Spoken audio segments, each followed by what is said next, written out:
সারা দেশে জ্বালানি সংকট আরও জটিল হয়েছে। বিভিন্ন ফিলিং স্টেশনে যানবাহনের সারি আরও লম্বা হয়েছে। পাম্প মালিকরা বলছেন, ডিপো থেকে চাহিদা মতো তেল পাওয়া যাচ্ছে না। এদিকে চুয়াডাঙ্গায় ফুয়েল কার্ড সংগ্রহ করতে গিয়ে অসুস্থ হয়ে একজন মারা গেছেন। বিস্তারিত ডেস্ক রিপোর্টে। জ্বালানি তেল সংগ্রহ করতে তেলবাহী যানবাহন নিয়ে চালকদের এই অপেক্ষা নারায়ণগঞ্জ সিদ্ধিরগঞ্জের ডিপোতে। একই চিত্র অন্য 3 ডিপোতেও। দীর্ঘ অপেক্ষার পরও চাহিদা মতো তেল না পাওয়ার অভিযোগ গ্রাহকদের। আমাদের পাম্প খালি, মাগার তেল পাচ্ছে না ভাই। পাবলিক আমাদের ধরে মারতেছে, তারপরও আমাদের সরকার তেল দিতেছে না। আগে সপ্তাহের ভিতরে 2 দিন বন্ধ থাকতো, শুক্র শনি। এই 5 দিনের ভিতরে আমরা 4 দিন 3 দিন আমরা লোড পাইছি। এখন দেখা গেছে আমরা সপ্তাহে দেখা গেছে মানে প্রতি সপ্তাহে 1 দিন বা 10 দিনে 1 দিন আমরা লোড পাই। আমাদের তেল দরকার 18,500। এই জায়গায় 1 সপ্তাহ পরে আমরা পাই হাফ গাড়ি। গাজীপুরের শতাধিক পাম্পে জ্বালানি তেল দেওয়া বন্ধ রয়েছে। তবে গত রাতে কোনাবাড়ি এলাকায় আব্দুল আলী তেলের পাম্পে অভিযান চালিয়ে 33,000 লিটার ডিজেল ও অকটেন জব্দ করার পর আজ বেশ কয়েকটি পাম্পে স্বল্প পরিমাণে জ্বালানি তেল সরবরাহ করা হচ্ছে। অনেক জায়গায় তেল পাইতেছে না, রশি টানে রাখছে, তেল দেয় না, অনেকে দেয় না, তেল ডিপো থেকে পাইতেছে না। আমি তো 60 দিন ধরে ঘুরতেছি তেলের জন্য, আমি তেল পাচ্ছি না, তেল নাই। ময়মনসিংহে অর্ধেকের বেশি পাম্প বন্ধ। খোলা পাম্পের সামনে গ্রাহকদের দীর্ঘ সারি।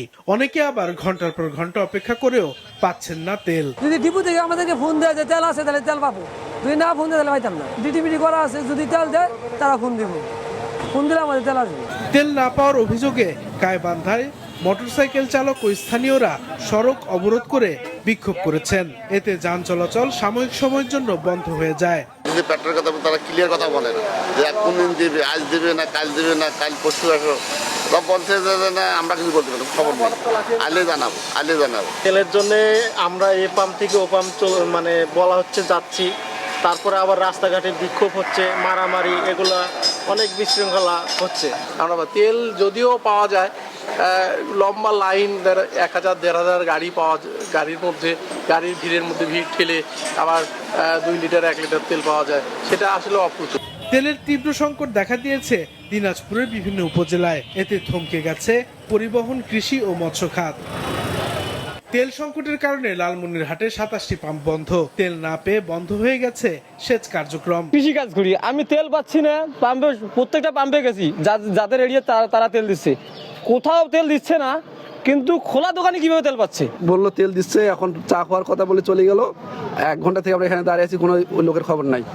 কুমিল্লার 81টি পেট্রোল পাম্পে তৈরি হয়েছে জ্বালানির কৃত্রিম সংকট। চাহিদার তুলনায় সরবরাহ কম হওয়ায় গ্রাহকদের ক্ষোভের শিকার হচ্ছেন পাম্প সংশ্লিষ্টরা। কুরিয়ার সার্ভিসে চাকরি করি, এখন যদি তেল না পাই আমরা কাস্টমারকে সার্ভিস কিভাবে দেবো? আমাদেরকে সরকার থেকে বলা হচ্ছে যে তেল আছে, বাংলাদেশে কোনো সংকট নাই, কিন্তু আমি এখন পর্যন্ত আজকে 3 দিন যাবত ঘুরতেছি।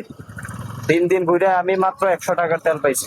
চুয়াডাঙ্গায় দ্বিতীয় দিনের মতো চলছে ফুয়েল কার্ড সরবরাহ কার্যক্রম। কার্ড সংগ্রহ করতে গিয়ে লাইনে দাঁড়িয়ে অসুস্থ হয়ে বখতিয়ার রহমান নামে এক এনজিও কর্মীর মৃত্যু হয়েছে। তেল পাচার রোধে যশোর হিলিসহ সীমান্তবর্তী এলাকায় নজরদারি বাড়িয়েছে বিজিবি। সাদেকুর রহমান সিদ্দিকী, মাছরাঙা, নিউজ ডেস্ক।